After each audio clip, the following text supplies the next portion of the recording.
नमः शिवाय। श्री शिव महापुराण कथा। प्रथमा विद्येश्वर संहिता प्रथम खंड पूर्वार्ध अथैकोनविंशोऽध्याय। पार्थिव शिवलिंग के पूजन का महात्म्य।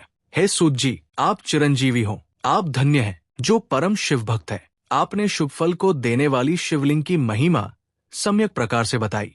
अब आप व्यास जी द्वारा वर्णित भगवान शिव के सर्वोत्कृष्ट पार्थिव लिंग की महिमा का वर्णन करें। हे ऋषियों, मैं शिव के पार्थिव लिंग की महिमा बता रहा हूँ। आप लोग भक्ति और आदर सहित इसका श्रवण करें। हे द्विजो, अभी तक बताए हुए सभी शिवलिंगों में पार्थिव लिंग सर्वोत्तम है। उसकी पूजा करने से अनेक भक्तों को सिद्धि प्राप्त हुई है। हे ब्राह्मणों, ब्रह्मा, विष्णु, प्रजापति तथा अनेक ऋषियों ने पार्थिव लिंग की पूजा करके अपना संपूर्ण अभीष्ट प्राप्त किया है। देव, असुर, मनुष्य, गंधर्व, नाग, राक्षसगण और अन्य प्राणियों ने भी उसकी पूजा करके परम सिद्धि प्राप्त की है। सत्य युग में मणिलिंग, त्रेता युग में स्वर्णलिंग, द्वापर युग में पारदलिंग और कलयुग में पार्थिव लिंग को श्रेष्ठ कहा गया है।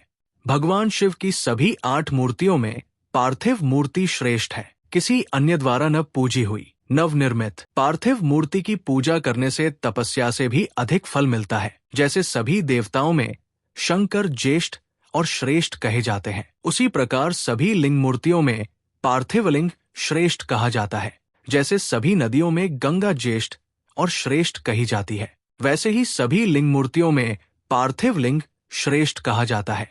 जैसे सभी मंत्रों में प्रणव, ओम महान कहा गया है, उसी प्रकार शिव का ये पार्थिव लिंग श्रेष्ठ, आराध्य तथा पूजनीय होता है।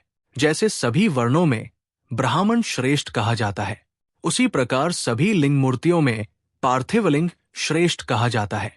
जैसे सभी पुरियों में काशी को श्रेष्ठतम कहा गया है, वैसे ही सभी शिवलिंगों में पार्थिव लिंग श्रेष्ठ कहा जाता है।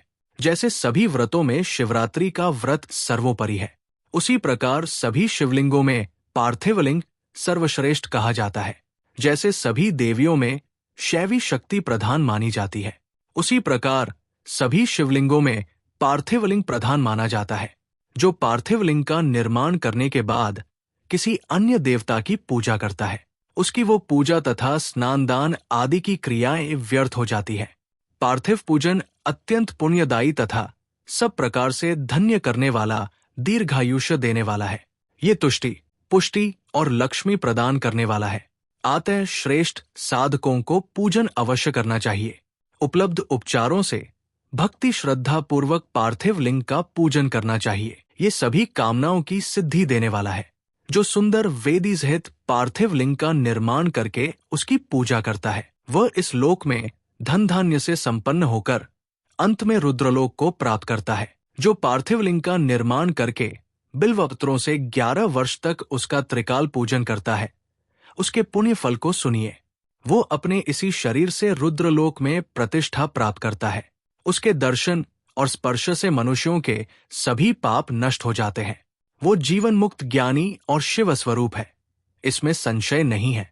उसके दर्शन मात्र से भोग और मोक्ष की प्राप्ति होती है। जो पार्थिव शिवलिंग का निर्माण करके जीवन पर्यंत नित्य उसका पूजन करता है, वो शिवलोक प्राप्त करता है।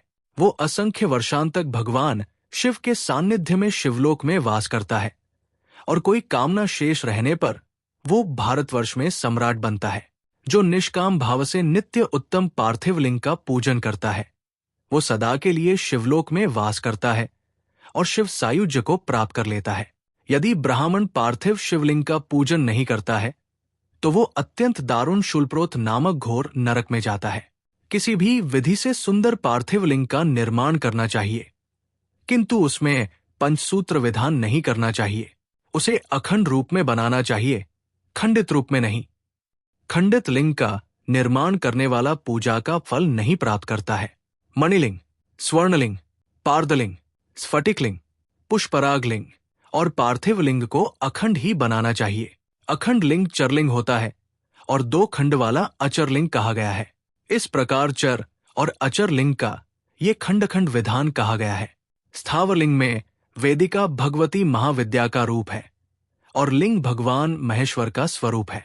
इसलिए स्थावर, अचर लिंगों में वेदिकायुक्त द्विखंड लिंग ही श्रेष्ठ माना गया है। द्विखंड वेदिकायुक्त स्थावर लिंग का विधान पूर्वक निर्माण करना चाहिए। शिव सिद्धांत के जानने वालों ने अखंड लिंग को जंगम चर लिंग माना है। अज्ञानतावश ही कुछ लोग चरलिंग को दो खंडों में वेदिका और लिंग बना लेते हैं। शास्त्रों को जानने वाले सिद्धांत मर्मज्ञ मुनिजन ऐसा नहीं करते। जो मूढ़जन अचरलिंग को अखंड तथा चरलिंग को द्विखंड रूप में बनाते हैं, उन्हें शिव पूजा का फल नहीं प्राप्त होता। इसलिए अत्यंत प्रसन्नतापूर्वक शास्त्रोक्त विधि से चरलिंग को अखंड तथा अचरलिंग को द्विखंड बनाना चाहिए। अखंड चरलिंग में की गई पूजा से संपूर्ण फल की प्राप्ति होती है। द्विखंड चरलिंग की पूजा महान अनिष्ट कर कही गई है। उसी प्रकार अखंड अचरलिंग की पूजा से कामना सिद्ध नहीं होती, उससे तो अनिष्ट प्राप्त होता है, ऐसा शास्त्रज्ञ विद्वानों ने कहा है। आपको हमारी वीडियो कैसी लगी? इसे लाइक करें, शेयर करें, कमेंट करें। हमारे चैनल को सब्सक्राइब करें और बेल आइकन को दबाएं ताकि आपको समय समय पर नोटिफिकेशन मिलता रहे।